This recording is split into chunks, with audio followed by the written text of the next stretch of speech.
സ്വന്തം ജീവൻ നിലനിർത്തുന്ന സൃഷ്ടാവിനെ നിഷേധിച്ചപ്പോൾ അതിനുള്ള പണിഷ്മെന്റ് ആണ് അവർക്ക് കിട്ടിയത്. ഇവിടെ ഇത്രയും പ്രവാചകന്മാർ വന്നതും അവർക്ക് അതിന്റെ ദൃഷ്ടാന്തം കൊണ്ടുവന്നതും ആ ഒരു കാര്യമാണ് ഇവിടെ പറഞ്ഞത്. എന്നാൽ നമ്മൾ തുടക്കത്തിൽ പറഞ്ഞ കാര്യം എന്തായിരുന്നു? ഞങ്ങൾ വിശ്വസിച്ചിരിക്കുന്നു എന്ന് പറയുന്നത് കൊണ്ട് മാത്രം തങ്ങൾ പരീക്ഷണത്തിന് വിധേയരാകാതെ വിട്ടേക്കപ്പെടുമെന്ന് മനുഷ്യർ വിചാരിക്കുകയാണോ? ഇപ്പൊ ഇത്രയും നബിമാരെ പറ്റിയിട്ട് അവർക്ക് പരീക്ഷണത്തെ പറ്റി പറഞ്ഞു. ഇനി നമ്മളടക്കമുള്ള റസൂലുള്ളാഹിന്റെ സമുദായത്തിനുള്ള കാര്യമാണ് ഇനി പറയാൻ പോകുന്നത്. ഇതിൽ 41 പറയുന്നത്, അള്ളാഹുവിന് പുറമെ വല്ല രക്ഷാധികാരികളെയും സ്വീകരിച്ചവരുടെ ഉപമ എട്ടുകാലിയുടേത് പോലെയാകുന്നു.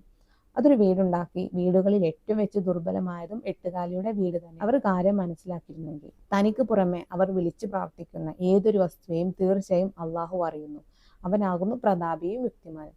അപ്പൊ അള്ളാഹുവിന് പുറമെ ആരെ വിളിച്ച് പ്രാർത്ഥിച്ചു കഴിഞ്ഞാലും ഏതൊരു വസ്തുവിനെയായാലും തീർച്ചയായും അള്ളാഹു അത് അറിയുന്നുണ്ട്. ഏതൊരു വസ്തുവിനെയും അള്ളാഹു വലയം ചെയ്യുന്നുണ്ട്. അതുകൊണ്ട് തന്നെ അറിവുള്ളവരല്ലാതെ അവയെ പറ്റി ചിന്തിച്ച് മനസ്സിലാക്കുകയില്ല. ആകാശവും ഭൂമിയും മുറപ്രകാരം അള്ളാഹു സൃഷ്ടിച്ചിരിക്കുന്നു. തീർച്ചയായും അതിൽ സത്യവിശ്വാസികൾക്ക് ദൃഷ്ടാന്തമുണ്ട്.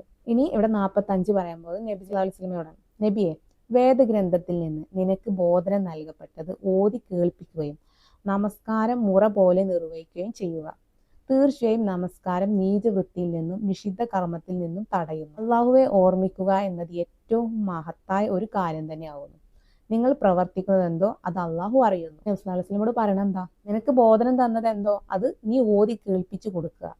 നമസ്കാരം മുറ പോലെ നിർവഹിക്കുക. ഇത് നിങ്ങളെ നീച കർമ്മത്തിൽ നിന്നും വൃത്തിയിൽ നിന്നും നിരക്ഷിക്കുന്നതാണ്. അള്ളാഹുവിനെ എത്രത്തോളം നമ്മൾ ഓർമ്മിക്കുന്നോ അത്രത്തോളം നമ്മളെ മനസ്സ് ശാന്തമാവുന്നതാണ്. നിങ്ങൾ പ്രവർത്തിക്കുന്നതൊക്കെ ഞാൻ അറിയുന്നുണ്ട്. നമ്മളെ സൃഷ്ടാവ് നമ്മളെ കൂടെ ഉണ്ട്, നമ്മൾ തെറ്റെ ചലിപ്പിക്കുന്നുണ്ട്. അതുകൊണ്ട് തന്നെ ആ സൃഷ്ടാവിനെ ഓർക്കുന്നതിനനുസരിച്ച് നമ്മളെ മനസ്സിനൊരു പ്രത്യേക സമാധാനം കിട്ടും. വേദക്കാരുടെ ഏറ്റവും നല്ല രീതിയിലല്ലാതെ നിങ്ങൾ സംവാദം നടത്തരുത്. അവരിൽ നിന്ന് അക്രമം പ്രവർത്തിച്ചവരോടൊഴികെ. വേദക്കാരോട് നല്ല രീതിയിൽ ഇടപഴകാനാണ് അള്ളാഹു നമ്മോട് പറയുന്നത്. ഞങ്ങൾക്ക് അവതരിക്കപ്പെട്ടതിലും നിങ്ങൾക്ക് അവതരിക്കപ്പെട്ടതിലും ഞങ്ങൾ വിശ്വസിച്ചിരിക്കുന്നു. ഞങ്ങളുടെ ദൈവവും നിങ്ങളുടെ ദൈവവും ഒരുവനാകുന്നു. ഞങ്ങൾ അവന് കീഴ്പ്പെട്ടവരുമാകുന്നു. ഇവിടെ പറയുന്നത് എന്താ? എല്ലാവരുടെ ദൈവം ഒന്ന് തന്നെയാണ്. അവർക്ക് നൽകപ്പെട്ടതും നമുക്ക് നൽകപ്പെട്ടതൊക്കെ സെയിം തന്നെയാണ്. വലിയ വ്യത്യാസമൊന്നുമില്ല.